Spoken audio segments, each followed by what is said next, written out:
Ok, ouais, ok. Bonjour tout le monde, bienvenue sur Wawa TV.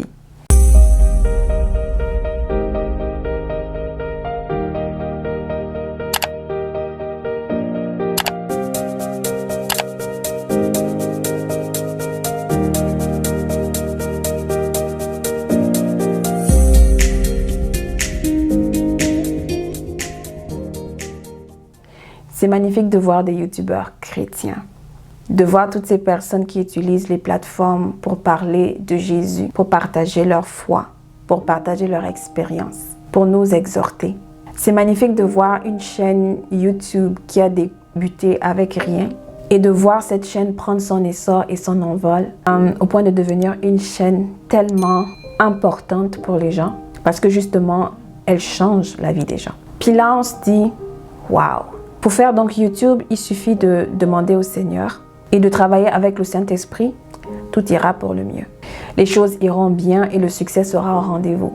Mais pourtant, on ignore tous les combats qui s'accompagnent avec la décision d'obéir à Dieu. Et surtout lorsqu'on décide de braver ses peurs pour simplement faire la volonté de Dieu. Ça va faire maintenant à peu près 4 mois que je suis sur YouTube. Ça va faire maintenant 4 mois que je prends plaisir à servir Dieu à travers la plateforme de YouTube. Et je peux vous dire qu'en 4 mois, il y a tellement de choses que j'ai appris, tellement d'éléments qui m'ont amené à revoir ma relation avec Dieu et tellement de choses qui m'ont interpellée. Pourquoi je suis sur YouTube? Qui m'a envoyé ici?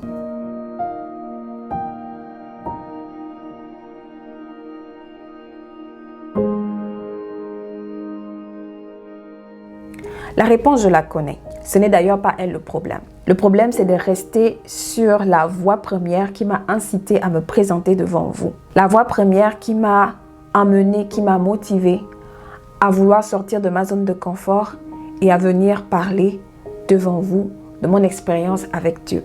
Parce que croyez-moi, avec ma maigre expérience de 4 mois sur YouTube, je peux vous dire qu'il est extrêmement facile de se perdre dans le jeu de YouTube.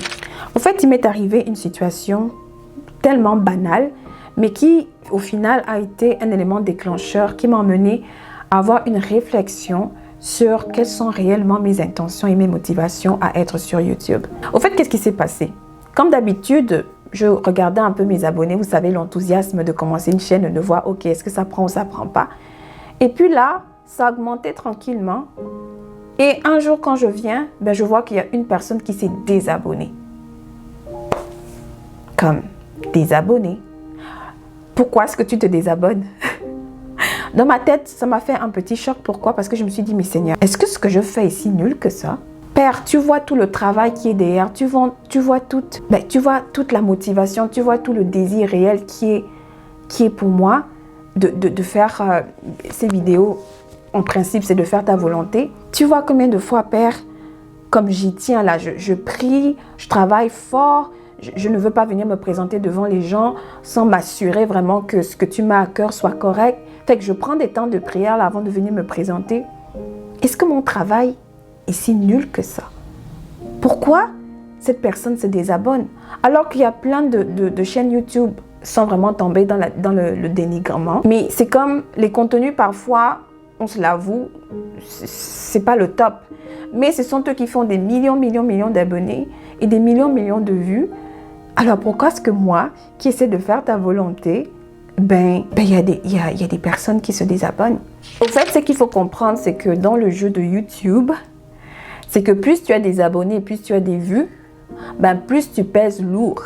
Donc, quand les personnes arrivent sur une chaîne et qu'ils voient, par exemple, que tu as moins, par exemple, de 100 abonnés, ils sont moins portés à te suivre parce que ça veut dire que tu es nouveau, c'est pas trop ça. Il y a cette espèce d'influence qui fait en sorte que les gens ne s'abonnent pas nécessairement tout de suite et ils laissent de côté un peu le contenu. Mais au fait, ce n'est pas tant le fait d'avoir des abonnés ou pas, ou de connaître ton analytique ou pas qui me pose le problème. Au fait, qui m'a posé problème, c'est le sentiment que cela a créé en moi de voir que après quelques mois sur YouTube, j'étais attristée, j'étais découragée. Je sais pas, oui, vraiment, j'étais un peu comme découragée. Je me suis dit, mais pourquoi alors je ressens cela? Pourquoi alors je ressens un tel sentiment? Parce que une personne s'est désabonnée ou 2 personnes se sont désabonnées et parce que mes vues ne sont pas plus que j'aurais souhaité. Pourquoi est-ce que j'éprouve ce sentiment? Quelles sont réellement les raisons qui me motivent? Est-ce que c'est vraiment sincère? Quand au début, quand j'ai fait ma première vidéo, l'état d'esprit dans lequel j'étais, est-ce que je l'ai encore après 4 mois? Après avoir éprouvé tous ces sentiments un peu contradictoires, j'ai dû revenir auprès de Dieu. J'ai dû lui demander, Seigneur, de m'aider à m'assurer que mes intentions étaient bel et bien pures. Parce que pourquoi est-ce que je me frustre si je n'ai pas d'abonnés? Pourquoi est-ce que je me frustre si je n'ai pas assez de vues? Cela veut donc dire que je ne suis pas venue ici pour la gloire de Dieu en premier. Ça veut donc dire que je suis venue parce que je cherche une notoriété personnelle. Ça veut dire que je cherche une gloire personnelle. Alors si encore je fais ça pour la gloire des hommes, ça veut donc dire que je ne sers pas Dieu. J'ai dû rentrer vraiment dans un travail de prière pour m'assurer et dire, Seigneur, si mes intentions ne sont pas pures d'être sur YouTube, alors Seigneur, retire-moi. Revenir sur les raisons profondes de pourquoi est-ce que je fais des vidéos sur YouTube m'a vraiment permis au fait de réaliser que en tant que chrétien YouTubeur, nous ne pouvons pas avoir les mêmes critères de réussite que ceux qui font du YouTube, j'ai envie de dire du YouTube mondain. Non mais sérieux, nos critères de réussite devraient être basés sur la volonté première de rendre gloire à Dieu. C'est-à-dire que ta vidéo soit vue, moins vue ou pas assez vue. Cela ne devrait pas nous affecter parce que nos critères ne sont pas les mêmes que ceux-là qui veulent des abonnés à tout. Et je me suis dit, mais Seigneur, je ne peux pas me décourager parce que des personnes se sont désabonnées de ma chaîne. Je ne peux pas me décourager parce qu'il y a eu seulement 2 ou 3 vues sur ma chaîne. Père, la volonté première, c'est de faire ta volonté. Je ne suis pas venue sur YouTube pour chercher la célébrité, la reconnaissance des hommes. Je suis venue parce que j'avais à cœur d'apporter ma pierre à l'édifice en utilisant la plateforme qu'est les réseaux sociaux aujourd'hui, qui est un puissant vecteur de messages. Le plus important pour moi, c'était de trouver le juste équilibre entre ma vie spirituelle, ma vie personnelle, entre ma vie spirituelle et ma vie physique. Et aussi, ce qui fait que lorsque je trouve un bon équilibre dans ce que j'ai envie de faire sur YouTube, ça veut dire que je ne dois pas être sous le stress de « Oh, il faut absolument que je publie une vidéo dans les délais que je me suis donné ». Et donc, j'ai dit « Seigneur, je ne peux pas être dans le stress de me dire que si je ne publie pas, il y a des personnes qui vont se désabonner. » Non, à partir du moment où Dieu t'a mis à cœur de le servir et que tu as pris la peine de lui demander son accord, les critères de YouTube mondain ne devraient pas être les critères de YouTube, d'un YouTuber chrétien. Nous, ce qui nous intéresse en tant que chrétiens, c'est de déposer ce que Dieu a mis dans nos cœurs afin que les personnes soient touchées, encouragées, exhortées, afin de maintenir notre communauté chrétienne au fait.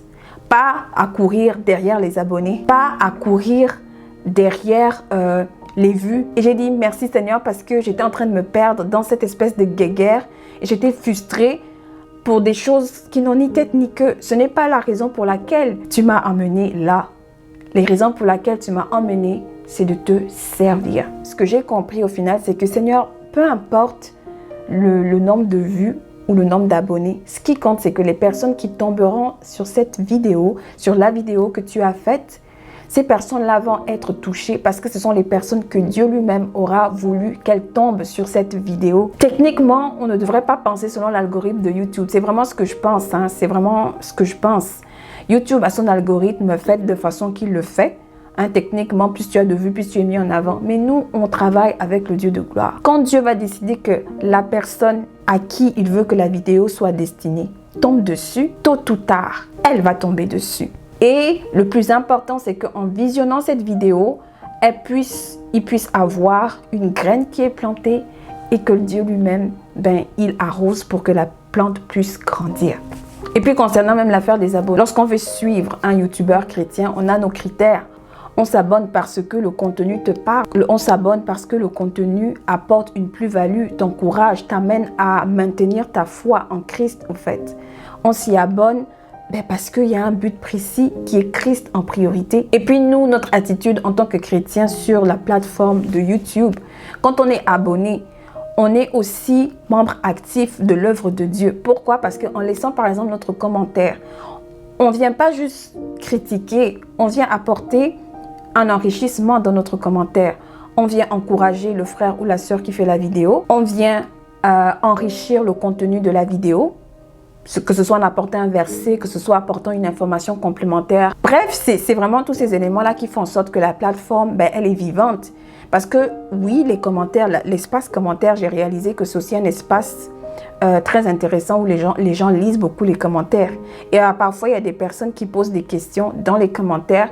Et parfois, ce n'est pas le youtubeur qui vient répondre, mais c'est d'autres personnes aussi qui peut-être ont été inspirées par Dieu, ben, viennent répondre à cette personne-là. Et c'est comme ça qu'on contribue à finalement rendre l'œuvre de Dieu prospère. Vous voyez finalement que ce n'est pas juste le fait que tu te retrouves sur YouTube, mais c'est vraiment le message de Dieu dans toute son entièreté. Dieu utilise tous les moyens nécessaires pour parler à ses enfants. L'autre point vraiment qui m'a beaucoup marqué aussi, c'est cette affaire de... En fait, je ne sais pas comment vous le dire. J'ai subi une oppression. Je vous assure que j'ai publié une vidéo où je parle de pourquoi est-ce que j'ai choisi l'abstinence sexuelle. Je vous assure qu'au fait, c'est comme si le diable m'a dit, tu es en train de crier haut et fort que Jésus t'a vaincu, t'a aidé à vaincre les pensées d'impudicité. Eh bien, tu vas voir. Je peux vous assurer que les semaines qui ont précédé, c'était devenu l'enfer. Ça faisait très longtemps que je n'avais pas été oppressée, attaquée, je dirais même, par des pensées d'impudicité. Bref, où je veux en venir, c'est-à-dire lorsque on vient devant le peuple de Dieu, parler de nos expériences, de témoigner de qu'est-ce que Jésus a fait dans notre vie, eh bien, il y aura des conséquences dans le sens où l'ennemi, lui, n'est pas content. Alors, je ne sais pas comment est-ce que vous l'avez déjà vécu, mais moi, je vous assure que, ben, je sens, au fait, je réalise que c'est pas une blague. Et God, au fait, c'est un ministère comme tout autre. Et les oppressions de l'ennemi, il y en a. Mais je ne sais pas pourquoi j'ai pensé que je pouvais venir comme ça, témoigner Jésus et que j'allais dormir en paix. Et que le diable allait me laisser tranquille. C'est incroyable. Je remercie vraiment l'Éternel d'avoir permis que je puisse traverser ces petits moments d'inconfort-là. Cela m'a permis au fait de me examiner, comprenant que c'est un combat spirituel que nous menons. Comprenons que ce n'est pas une blague. Comprenons que nous ne devons pas tomber dans le jeu de YouTube, au fait. On doit s'assurer que lorsque on vient sur les réseaux sociaux, c'est vraiment, vraiment pour la gloire de Dieu. Notre réussite, au fait, nos critères à nous, c'est de s'assurer que lorsqu'on a publié une vidéo, qu'il y a au moins une personne qui a été touchée, il y a au moins une personne qui a été encouragée, et au moins une personne qui s'est réconciliée avec Dieu si jamais il s'en est éloigné. C'est ça nos critères de réussite.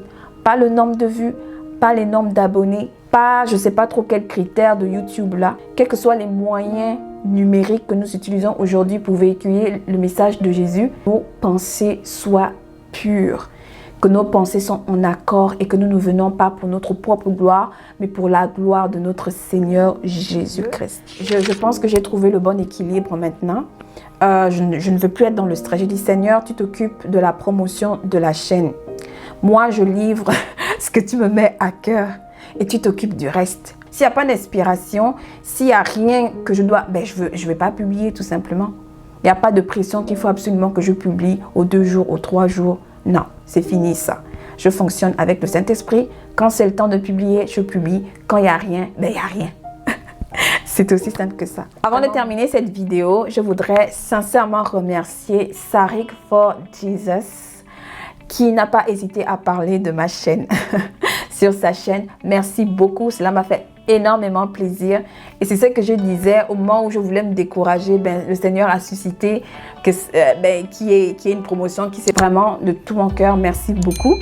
Donc pour ceux qui ne connaissent pas Sarik for Jesus, ben, je vous invite à la découvrir. Éventuellement, abonnez-vous si le contenu de sa chaîne vous intéresse.